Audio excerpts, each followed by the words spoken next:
한국은행이 기준금리를 곧 인하한다. 앞으로 이런 일 옵니다. 이게 무슨 말일까요? 일단 말입니다. 한국은행 이창용 총재 이야기를 한번 보자고요.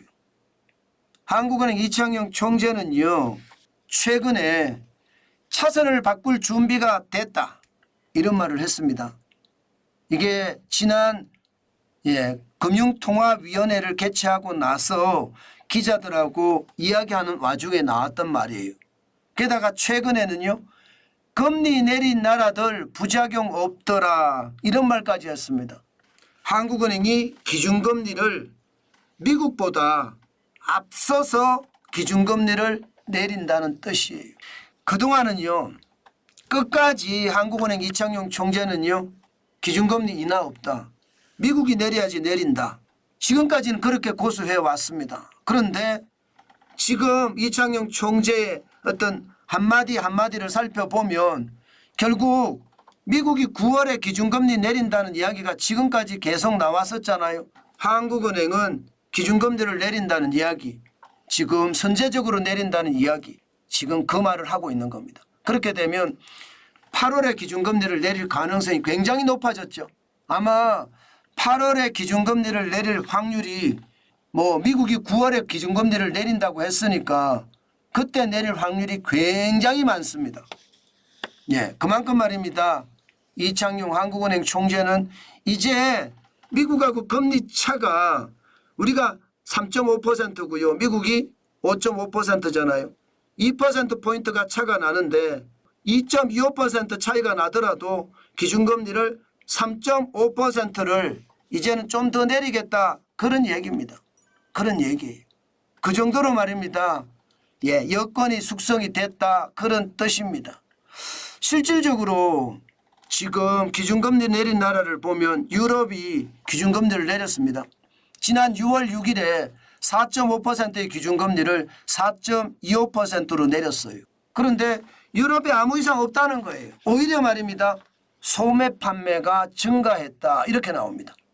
물론 물가는 좀 올라갔어요. 물가는 좀 올라갔지만 소매 판매가 증가했다, 이런 지표가 나오니까 한국은행도 금리 내려도 별반 문제가 없을 것 같다, 이렇게 이야기를 하면서요, 또 다른 신흥국들도 봤습니다.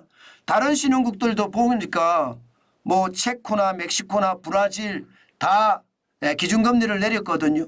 물론 선진국도 내렸습니다. 캐나다도 내리고 스위스도 내리고 스웨덴도 내렸습니다.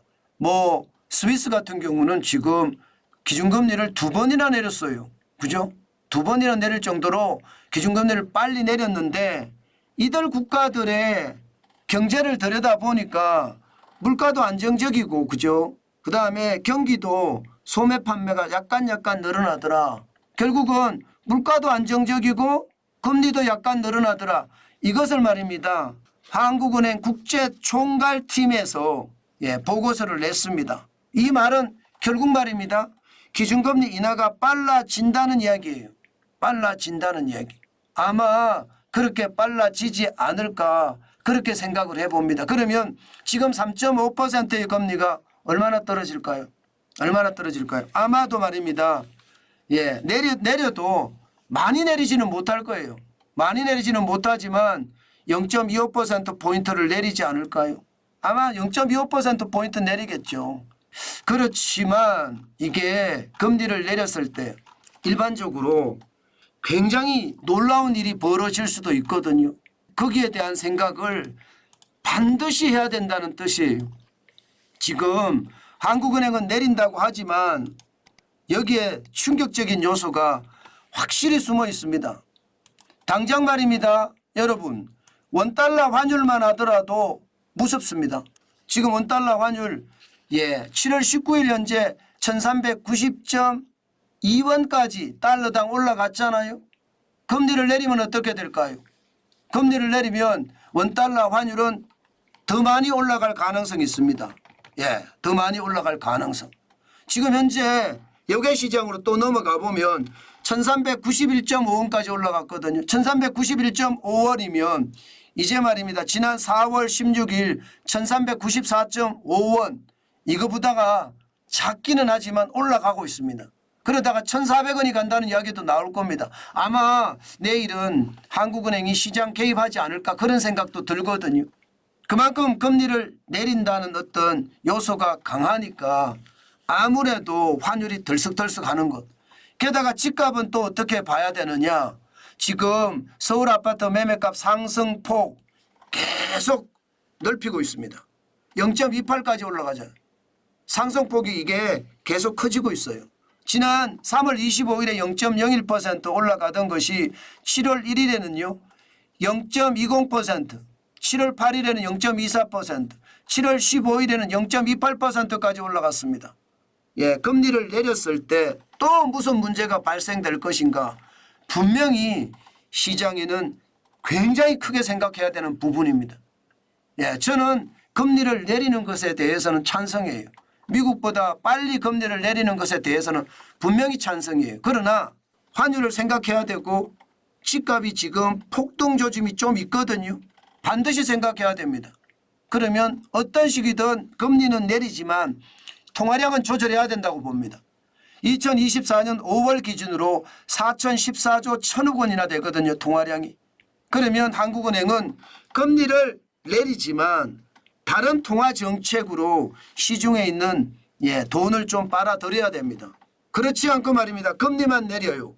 그러면 집값은 집값대로 환율은 환율대로 그리고 심리까지도 금리를 내렸다는 심리가 작용이 돼서 그동안 멈칫멈칫하던 사람들이 뭐 집을 더 산다든가 아니면 이제 상가도 살 수 있습니다. 상가도.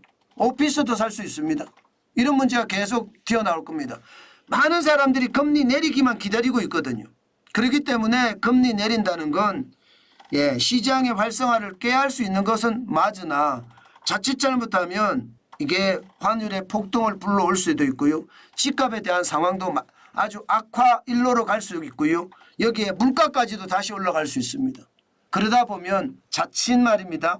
금리를 다시 올려야 되는 최악의 상황을 맞을 수도 있습니다. 만약에 말입니다. 여러분 금리를 다시 올려야 되는 상황이 오잖아요. 경제에 주는 충격파는 저는 굉장할 거라고 생각합니다.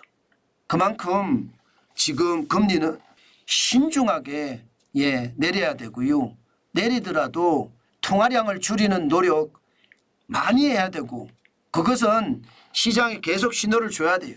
통화량을 이렇게 줄여가겠다. 통화량을 이렇게 줄여가겠다 하면서 신호를 계속 줘야 돼요. 그냥 금리만 내리잖아요. 그러면 제가 봐서는 더 큰 험악한 일도 분명히 벌어질 수 있습니다. 그렇기 때문에 금리를 내림과 동시에 통화량을 줄이는 방법도 동시에 강구를 해야 된다. 저는 그렇게 생각합니다. 그게 시장을 더 살려갈 수 있는 힘이 아닐까. 저는 그렇게 봅니다. 금리를 내린다고 좋아할 일만은 아니에요. 금리를 내려봤자 또 0.25%고 그렇기 때문에 여러분 금리 내린다에 방점을 두고 이제 투자에 본격 나서겠다. 저는 그런 이야기까지는 할 필요 없다고 생각합니다. 0.25% 내려서는 분위기는 그렇게 가요. 이자 부담 줄어든다. 또 금리를 더 내릴 거다. 이렇게 분위기는 갈 수 있으나 완전히 말입니다. 심리가 확 뒤집어질 정도로 그렇게 되지는 않을 거니까 거기에 대한 것도 한 번쯤 생각을 해봐야 됩니다. 서서히 내리도 내리고요. 고금리는 오래 간다는 그 상황은 여전하다. 그 말씀도 덧붙이겠습니다.